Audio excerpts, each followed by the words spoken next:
So, Emily, what's wrong with you? My neck's stiff. I'm always confused. I have a fever. I'm nauseous. It hurts to look at the light, and I have a very stiff neck. You have a very stiff neck? Yes, that. Okay. Yeah, I'm Well, confused. I can tell you're very confused all the time. So, I guess we will perform some meningeal tests to test for meningitis. Oh wow, am I gonna die, doctor? Is it serious? You could die, Oh no. but we will test a little later for that. Okay. Alright, let's go to the testing room. Okay. What are your living conditions? I live in a dorm at school with 2 other girls. Okay. First, we're going to do 2 tests that test for Neisseria meningitis infection. We're going to do the Koenig sign and the Brzezinski sign. Oh, cool. Okay, Neisseria meningitis is also known as meningococcal or bacterial meningitis, where it is an infection of the meninges of your spine and cerebrospinal fluid. So, we're going to do the Koenig sign first. Next, we are going to test for a Koenig sign. We are going to flex the leg at the knee, or at the hip, and at the knee as well. And if she is positive for Koenig sign, she will not be able to straighten her leg up. And she is not able to straighten it up, so that means she is positive for Koenig's. Now I'm going to bend your head for Brzezinski's test. Let's see what happens there. Okay. You have tested positive for Brzezinski's too. So, we're going to have to start on immediate antibiotic treatment. Okay. Oh, my organs are failing. Your organs are failing? Yeah. Alright. Well, we need to hurry up and get you in there then. So let's go. Stay on the bed. Okay. So, your test signs came back from your lumbar puncture that you performed on your lumbar vertebrae, and they proved positive for a meningeal infection of your meninges. Basically, Neisseria meningitis is found in all people, or most people. It usually resides in the nasopharynx, but once it becomes a problem, it goes into the cerebrospinal fluid in your brain and then into the meninges of your spine, in the subarachnoid space of your cerebrospinal fluid, or your meninges, I mean. So, another telltale sign is hypotension, which you clearly have based on your vital sign chart. And when your organs went into failure, that also was a sign as well.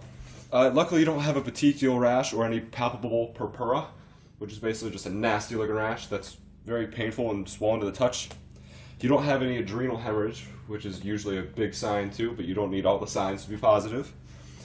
So basically, we started running you on a bunch of different antibiotics, including vancomycin, but we also put in some corticosteroids as well, or we're running some corticosteroid therapy in adjunct with it. We will check back up on you in about a week to see for any infection of your lumbar puncture. But luckily you don't have any complications, which usually includes hydrocephalus or cranial nerve damage, mainly to cranial nerve 8, which is your vestibulocochlear nerve, which causes deafness. You have any questions for me? Doctor, is it deadly? It's deadly. But you're okay, because you're okay now. Okay. Up to 10% of people die from it. Oh wow. And usually you get vaccinated at the age of like 12 or 13, but you clearly are not vaccinated, which is why you were here today. Oh. So, but you'll probably be okay.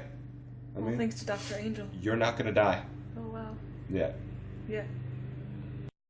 So to recap, Neisseria meningiditis causes the form of meningococcal meningitis, or the disease meningococcal meningitis. It is more prevalent in kids aged 1 through 4, as well as immunosuppressed people and people living in military barracks or close quarter dorms. Neisseria meningiditis is an aerobic gram-negative diplococci bacterium, and it is transmitted by droplets leaving the body through coughing or sneezing or kissing that transmit through the air and infect someone else. Upon infection, it resides in the nasopharynx, where it then infects the blood-brain barrier and then the meninges, causing ultimately meningitis. Upon suspicion of meningitis, people in the hospital will start issuing broad spectrum antibiotics to the patient to cover a wide range of different diseases. And then once the nurses are certain that it is meningitis, antibiotics such as penicillin G, vancomycin, ampicillin, and ceftriaxone are administered to the patient. Even with antibiotics, unfortunately, 10 to 15% of people who receive these antibiotics still die, as well as 11% to 19% of people having lifelong disabilities such as brain damage or loss of limb. People that come in contact with people that are infected with meningitis or meningeal droplets or meningitis droplets often have to undergo chemoprophylaxis with antibiotic rifampin, which will get rid of any residual meningitis or meningitis bacterium in the nasopharynx.